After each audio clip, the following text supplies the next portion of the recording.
guys, it's Ty with Ty the Dog Guy on the Daily, and I'm just hanging out here at home with my dog, as well as, or my two dogs, as well as a couple of my clients' dogs. And it got me thinking about multi-dog households. We run into a lot of folks who struggle with their multi-dog household. And when I say struggle, I'm talking about dogs getting in fights. I'm talking about dogs getting destructive. I'm talking about dogs just getting wild. You know, somebody rings the doorbell and they've got 2 or 3 dogs that are absolutely going nuts, you know, things like that. And so multi-dog households present their own unique challenges. At its very worst, what I see come from multi-dog households are things like fighting. You know, one of the things that I see happen so often, well, I shouldn't say so often, but you know, we get about a dozen cases a year where 2 dogs in the same household start to fight. And I see similarities in what happens.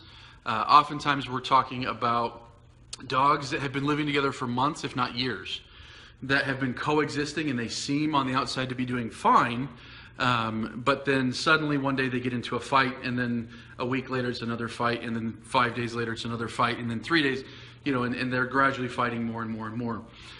Now, the reason why this happens is because the dogs were getting along, but they were getting along under the banner of a lack of control.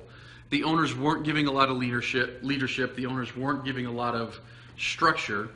And so the dogs were getting along just because they were friendly dogs, but when one thing changed and for whatever reason they got into that first fight, they didn't have this strong foundation given by their owners to fall back on. And so now, you know, they're getting in more and more fights because, again, it's just that foundation that they didn't really have. And so there's so much that goes into fixing a problem like this, and that's not the purpose of today's podcast and today's video. I wanted to talk about things that we can do to prevent that. And so if you're watching the video portion, you're looking at one of the things you could do to prevent that. And if you're not watching the video portion, that's fine. It's not that interesting. We're just talking about 4 dogs lying down. There's one of the main things that you can do in a multi-dog household is obedience train everybody. Now, I know that sounds like duh, you know, it sounds like a very simple concept, but if it was simple, everyone would be doing it. And the reality is very few people are obedience training even 1 dog, let alone the 2 or 3 or 4 that are living underneath, underneath their roof. And so getting very solid obedience is important because dogs need to have this structure on which to fall. And if they don't have that structure, you know, they're just going to fall into patterns that they choose. And if they fall into patterns that they choose, some dogs are good, and without much structure are going to be good dogs, but lots of other dogs are going to start having problems. And so here today, we're doing a group downstay. You know, we're just hanging out. I'm working from home, and the dogs are doing a downstay. Now, in addition to that, we'll do things like group walks. Some people call them pack walks. The reality is I'm not a huge fan of the term pack. I'll call it a pack walk sometimes because, you know, it's a pack of us going out. But, you know, there's certain evidence that suggests that dogs aren't pack animals. Whether or not that's true, you know, I still think remains to be seen. But the reason I don't like the term pack is because it kind of denotes that, you know, I'm a member of this creation that the dog has. You know, the dogs have their pack and I'm a member of that. I don't like that. I like thinking of us in terms of we're a family. You know, this is my family, these are my kids, this is our home, these are our dogs, and together we encompass a family. And so when I'm thinking about it that way, that puts, you know, me and my wife at kind of the head of this family. We're not pack leaders, it's not about being alpha, it's not about any of that stuff. It's about us being at the head of the family and calling the shots on, you know, things like making sure that we're safe, determining what we're going to eat for dinner, although we do get input from that on the kids. But anyways, you know, all these, at the end of the day, you know, us grown-ups make the executive decisions when necessary, and we get input from the kids, and we get input from the dogs. You know, if the dogs want to play, maybe we will. Maybe we won't, depending on certain things or whatever.